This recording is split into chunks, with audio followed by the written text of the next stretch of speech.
Breaking news, మయన్మార్ను భూకంపాలు వదలడం లేదు. ఈ నెల 28వ తారీఖున 7.7 తీవ్రతతో భూకంపం సంభవించింది. దాంతో మయన్మార్ కుదేలైపోయింది. మయన్మార్లో ఎక్కడ చూసినా హృదయ విదారక దృశ్యాలే కనిపిస్తున్నాయి. కుప్పకూలిపోయిన ఇల్లు, ఆ ఇళ్ల శిథిరాల కింద మనుషుల దేహాలు కనిపిస్తూ ఉన్నాయి. సహాయక చర్యలకు అంతరాయం కలిగిస్తున్నది కూడా అదే ఎత్తైన భవనాలు ఒకదాని కింద మరొకటి అలా పేక మేడలా కుప్పకూలిపోవడంతో వాటిని తొలగించి సహాయక చర్యలను ముందుకు తీసుకువెళ్లడం కష్టసాధ్యంగా మారుతున్న సమయంలో వరుసగా సంభవిస్తున్న భూకంపాలు మళ్ళీ భయపెడుతూ ఉన్నాయి. రాత్రి 9 గంటల సమయంలో మరోసారి మయన్మార్లో భూకంపం సంభవించింది. ఆ భూకంపం తీవ్రత రెక్టర్ స్కేల్ పై 4.5గా నమోదైంది. ఇటు థాయిలాండ్లోనూ మరోసారి భూమి కంపించింది. ఇక ఆఫ్ఘనిస్తాన్, పాకిస్తాన్లో కూడా భూ ప్రకంపనలు నమోదయ్యాయి. ఇప్పటికే 3,000కు చేరువైంది మృతుల సంఖ్య. ఈ భూకంపం కారణంగా ఇప్పటికే మృతుల సంఖ్య 3,000కు చేరువైంది. మరో 7,000 మంది వరకు మరణించే అవకాశం ఉంటుందనే అంచనాలు భయపెడుతూ ఉన్నాయి. ఈ భూకంపం కారణంగా సుమారు 10,000 మంది మరణించి ఉంటారు అనే అంచనాలు వేస్తున్నారు. చూడండి ఒకసారి ఆర్టీవీ స్క్రీన్ పైన శిథిలాలుగా మారిపోయిన భవనాలు, ఆ భవన శిథిలాల కింద ఎంతో మంది మనుషులు. ఇప్పటికీ సహాయక బృందాలు చేరలేని ప్రదేశాలు మయన్మార్లో ఎన్నో ఉన్నాయి. ఇంకా సహాయక చర్యలు వేగంగా సహాయక చర్యలు కొనసాగిస్తున్నప్పటికీ కూడా ఆ సహాయక చర్య పూర్తి కావడానికి చాలా రోజుల సమయం పట్టే అవకాశం ఉంది. ఈలోపు చూడండి ఒకసారి భూమి కంపిస్తూ ఉన్నప్పుడు భవనాలు ఏ విధంగా ఊగిపోతూ ఉన్నాయో. ఎత్తైన భవనాలు పేక మేడలా, ఇసుక రేణువుల్లా కూలిపోయినది. చూడండి ఆ భవనం ఎలా కూలిపోయిందో చూడండి. ఒక్కసారిగా ఆ భూకంపం ధాటికి భవనాలే నేల కూలిపోయాయి. అందులో ఎంతో మంది చిక్కుకొని ఆ శిథిలాల కింద ఇప్పటికీ విగత జీవులుగా పడి ఉన్నారు. ఆ శిథిలాలను తొలగిస్తూ సహాయక బృందాలు ముందుకు వెళుతూ ఉన్నాయి. కొన్ని చోట్ల ఆ శిథిలాలలో చిక్కుకొని కొన ఊపిరితో బయటపడుతున్న వారు కూడా కనపడుతూ ఉన్నారు. అందుకే సహాయక బృందాలు ఇంకా శిథిలాల కింద ఎవరైనా కొన ఊపిరితో చిక్కుకుని ఉంటారేమో, వాళ్లను రక్షించాలి అనే ఉద్దేశంతో వేగంగా సహాయక చర్యలు కొనసాగిస్తున్నప్పటికీ ఆ సహాయక చర్యలకు ఆ శిథిలాలు ఆటంకాన్ని కలిగిస్తున్నాయి. చూడండి భూకంపం దాటికి ఆ భవనం ఎలా ఊగిపోతూ కూలిపోతూ ఉందో. ఒక్కసారి పేక మేడల, ఇసుక మేడల భవనం ఉన్న ఫలంగా ఎలా కింద పడిపోయిందో చూడండి. ఆ బయట ఉన్నవాడు భయాందోళన వ్యక్తం చేస్తూ భయభ్రాంతులకు గురవుతూ వాటిని చిత్రీకరిస్తున్నారు. పైన ఉన్న కరెంటు వైర్లు కూడా అక్కడ ఏ విధంగా కూలిపోయాయో మనం ఆర్టీవీ స్క్రీన్ పైన చూడొచ్చు. మొత్తం మయన్మార్లో ఎక్కడ చూసినా ఈ హృదయ విదారక దృశ్యాలే కనిపిస్తున్నాయి. మరోసారి మయన్మార్లో 4.5 తీవ్రతతో భూకంపం సంభవించడంతో అక్కడ ప్రజలు భయాందోళనకు గురవుతున్నారు. మా ప్రతినిధి రామ్దాస్ ఉన్నారు. భూ ప్రకంపనలు ఇంకా కొనసాగుతూ ఉండటం సహాయక చర్యలకు కొంత ఆటంకం కలుగుతున్న పరిస్థితులపై రామ్దాస్, ఏంటి ఇప్పుడు మయన్మార్లో పరిస్థితి? ఇంకా అక్కడ భూ ప్రకంపనలు సంభవిస్తూనే ఉన్నాయి. రోహిత్, మనకు పొరుగునే ఉన్నటువంటి ఈ మయన్మార్, థాయిలాండ్ లో సంభవించిన భూకంపం మిగిల్చిన ఈ ప్రాణ ఆస్తి నష్టం ఇంకా అంతా ఇంత కాదు. నిమిషాల వ్యవధిలో సంభవించిన ఈ పెను భూకంపాలు 2 దేశాలను కుదిపేశాయి. కోలుకోలేని విధంగా దెబ్బతీసిన సంగతి తెలిసిందే. అయితే ఈ ప్రకృతి విపత్తి బారిన పడి దాదాపు 3,000 మంది వరకు కూడా చనిపోయినట్టుగా చెప్తున్నారు. ఇప్పటికే అనధికారికంగా మృతుల సంఖ్య పెరిగే అవకాశం ఉంది. అనేక భవనాలు పేక మేడలు కూలిపోయాయి. వాటి శిథిలాల కింద ఇంకా చాలా మంది చిక్కుకొని ఉన్నారు. వారందరినీ కూడా రెస్క్యూ చేసే పనులు ఇంకా కొనసాగుతున్నాయి. ఇంకా సహాయక చర్యలకు కూడా ఆటంకం కలుగుతున్న పరిస్థితి. ఇదిలా ఉంటే తాజాగా మళ్ళీ మరొక భూకంపం అయితే సంభవించింది. ఇక్కడ ఇప్పుడు పాకిస్తాన్ లో, పొరుగునున్నటువంటి పాకిస్తాన్ లో ఈ భూకంపం సంభవించినట్టు చెప్తున్నారు. ఇప్పటి వరకు దీనివల్ల సంభవించిన ప్రాణ ఆస్తి నష్టాల వివరాలు అయితే ఇంకా తెలియలేదు. కానీ దీని తీవ్రత అటు ఆఫ్ఘనిస్తాన్ లో కూడా కనిపించింది. రెక్టర్ స్కేల్ పై 4.3 మాగ్నిట్యూడ్ గా నమోదైందని చెప్తున్నారు. తెల్లవారుజామున సరిగ్గా 2:58 కూడా భూమి కంపించింది. అట్ ద సేమ్ టైం మీరు ఇందాక చెప్పినట్టుగా రాత్రి 8:45 కూడా మరొకసారి మయన్మార్ లో భూ ప్రకంపనలు అయితే సంభవించాయి. దాని ప్రభావంతో మరొకసారి జనాలు బిక్కుబిక్కుమంటూ వణుకుతున్న పరిస్థితి. సరిగ్గా 8:45 నుంచి 9 గంటల మధ్యలో సంభవించినట్టు చెప్తున్నారు. 4.5 తీవ్రతతో ఇది నమోదైంది. థాయిలాండ్ లో కూడా మరొకసారి కంపించినట్టుగా చెప్తున్నారు.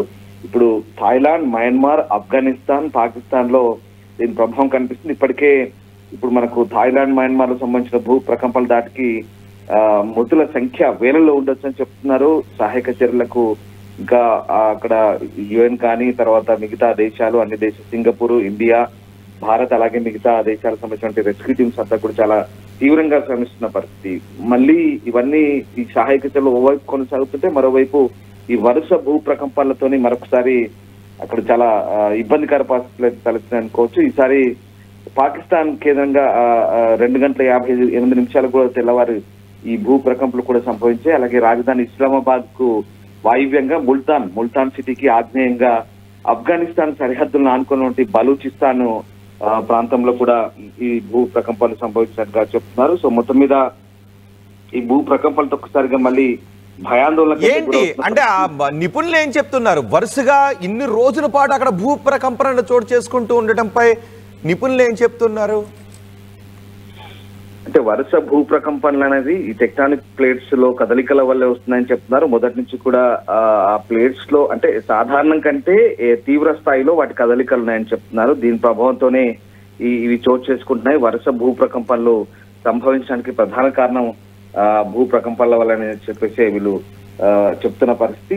ఇప్పుడు చోటు చేసుకున్న భూ ప్రకంపనలు అయితే కాస్త తక్కువ తీవ్రత ఉంది. కానీ ఇప్పుడు ఈ బలూచిస్తాన్ ప్రావిన్స్ పరిధిలో వచ్చే జోన్ ప్రాంతాన్ని అయితే భూకంప కేంద్రంగా గుర్తించారు. భూ ఉపరితల నుంచి 80 కిలోమీటర్ల లోతున ఉన్నటువంటి టెక్టానిక్ ప్లేట్స్ లో చోటు చేసుకున్న పెను కదలికల వల్ల, అంటే టెక్టానిక్ ప్లేట్స్ లో చోటు చేసుకునే కదలికలు సాధారణంగా ఉంటాయి కానీ వీటి తీవ్రత ఎక్కువగా ఉందని చెప్పొచ్చు. అంటే వరుసగా చోటు చేసుకుంటున్నటువంటి పరిణామాలు మనం ఏదైతే చూసినట్టయితే కాస్త ఎక్కువ స్థాయిలో ఈ కదలికలు ఉన్నాయి, ఎక్కువ స్థాయిలో రాపిడికి గురవుతున్నాయి. అంతర్గత పొరల్లో ఆ రాపిడి, ఆ ఒత్తిడి వల్లే ఈ ఒత్తిడి పెరిగి తిరిగి ఇది రామ్దాస్ సహజంగా భూ ప్రకంపనలు వచ్చిన తర్వాత 1-2 రోజుల తర్వాత ఆ ప్రకంపనల తీవ్రత తగ్గుతుంది. కానీ ఇంతవరకు ఇప్పటికీ సహాయక చర్యలు కొనసాగుతూ ఉన్నాయి.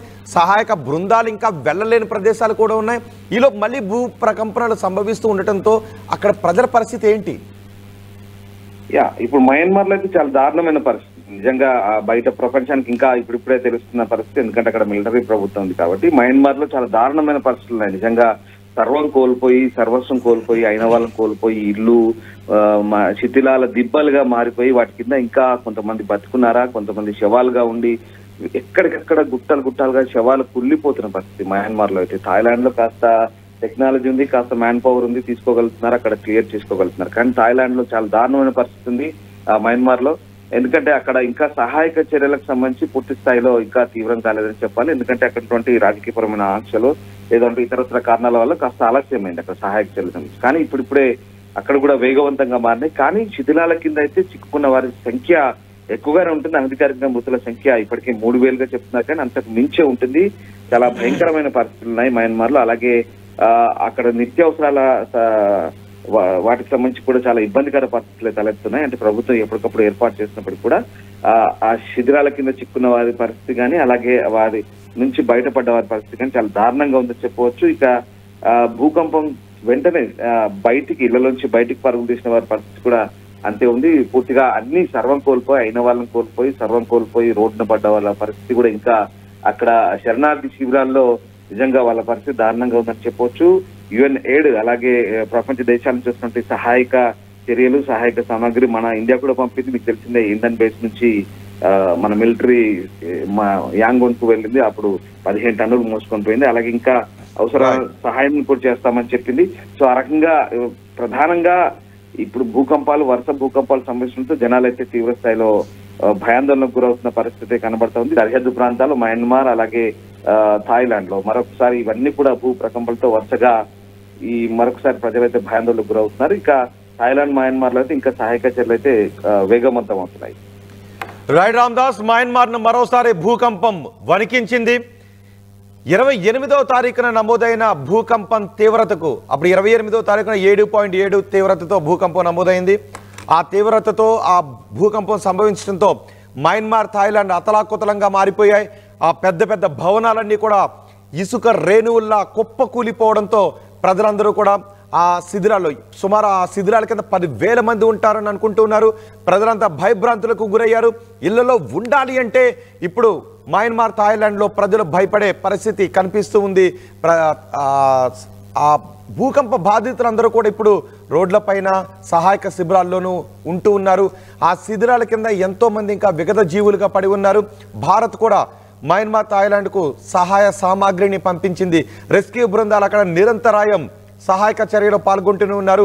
శిథిరాలను తొలగించుకుంటూ ఆ శిథిరాల కింద చిక్కుకున్న వారిని బయటకు తీసుకుంటూ వెళ్తూ ఉన్నారు. ఇప్పటి వరకు సుమారు 3,000 మందిని గుర్తించారు. 3,000 మంది మరణించినట్టుగా చెప్తున్నారు. ఇంకా 7,000 మంది వరకు మరణించే అవకాశం ఉంది అనే అంచనాలు భయాందోళన వ్యక్తం చేస్తున్నాయి.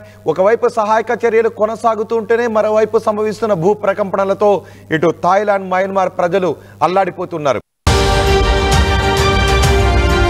Fast track your career with programs tailor-made for the industry. KLH Global Business School.